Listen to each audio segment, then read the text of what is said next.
Os conflitos religiosos na Inglaterra cessaram por algum tempo.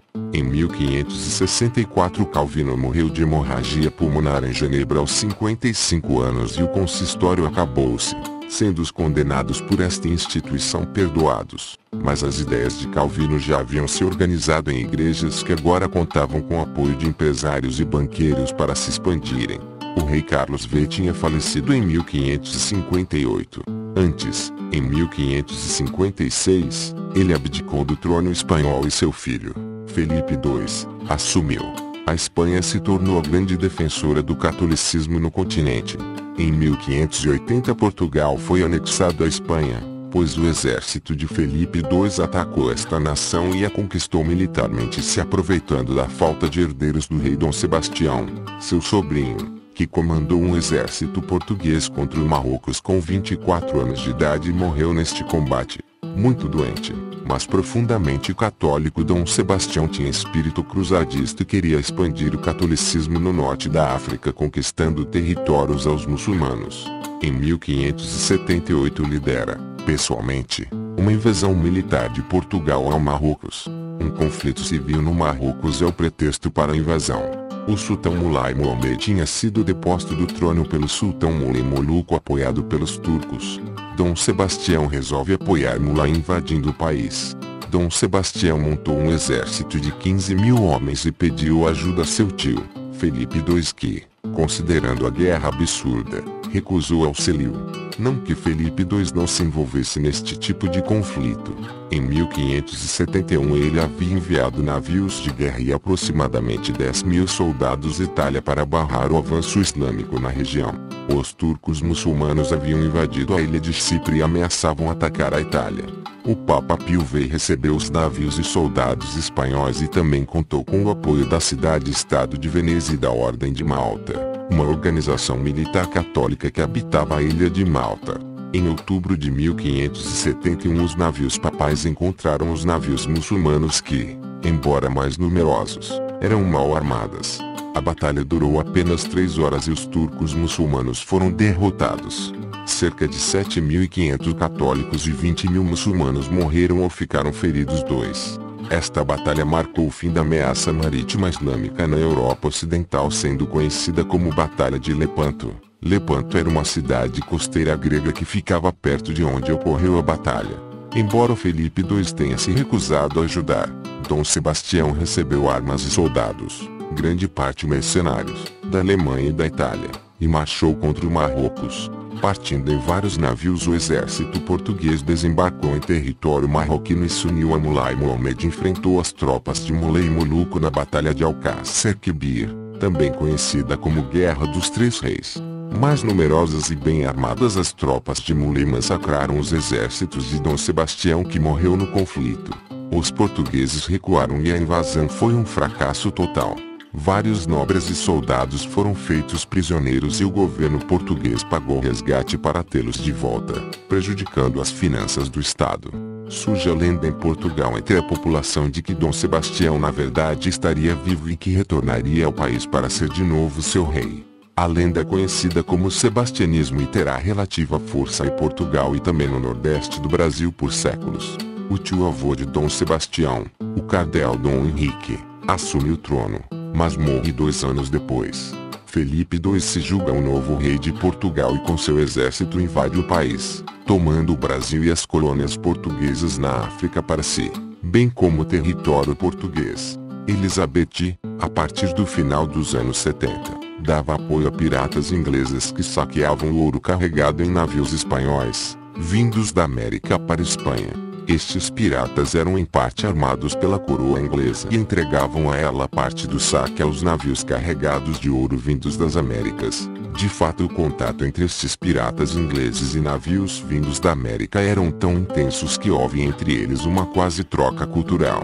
Ao saírem das Américas, Brasil principalmente, estes navios mercantes carregavam aves nativas, como araras e papagaios, que ficavam empoleirados nos ombros dos capitães destes navios.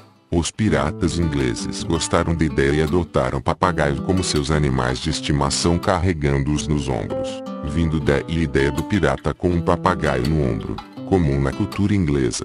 Enfurecido com a atitude de Elizabeth I, que continuava apoiando os piratas ingleses em seus crescentes saques a navios espanhóis carregados com ouro americano, bem como com outros produtos, Felipe II criou uma gigantesca armada naval para invadir e destruir a Inglaterra. A invencível armada, como ficou conhecida a Marinha de Guerra Espanhola, saiu de Lisboa em 1588 para atacar os ingleses. A armada naval, a maior de toda a Europa, era composta de 130 navios de guerra fortemente armados com canhões, 8.000 marinheiros de Portugal e Espanha e 18.000 soldados fortemente armados que deveriam desembarcar na Inglaterra e conquistá-la. Depondo Elizabeth, mais a 30.000 homens aguardavam perto do Canal da Mancha no território dos Países Baixos com certo apoio francês. A armada saiu em maio, mas encontrou problemas.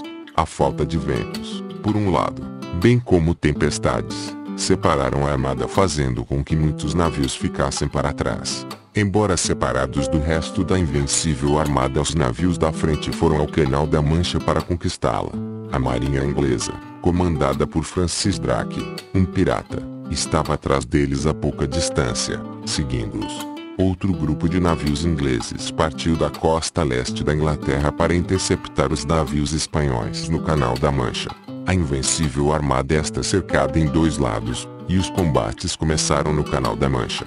A armada espanhola atirou seus canhões em cima da armada que vinha do leste inglês, destruindo alguns navios, mas foram surpreendidos por trás, pelos navios comandados por Francis Drake, fortemente armados.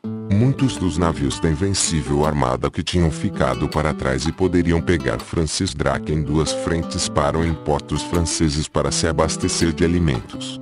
Aproveitando-se do fato, Francis Drake prepara às pressas um grupo de 6 navios carregados de pólvora, e os lança sobre os navios da armada espanhola estacionados, todos em um único porto francês. Estes navios, chamados de navios-fogo ou navios-bomba, são pegos por bons ventos, cada um deles sendo pilotados por um único navegador e, ao se aproximarem do porto onde os navios espanhóis estavam ancorados, estes navegadores pulam para fora, mas não sem antes, claro, acender pavios, e os navios-fogo vão direto ao porto, explodindo-se todos em quase sincronia, destruindo ou danificando dezenas de navios da invencível armada e matando algumas dezenas de marinheiros e soldados. Os outros navios da invencível armada, no entanto, que combatiam a marinha inglesa no Canal da Mancha, destruíram os navios ingleses vindos do leste, mas não pararam, seguindo em frente, pois estavam sendo seguidos pela esquadra de Drake.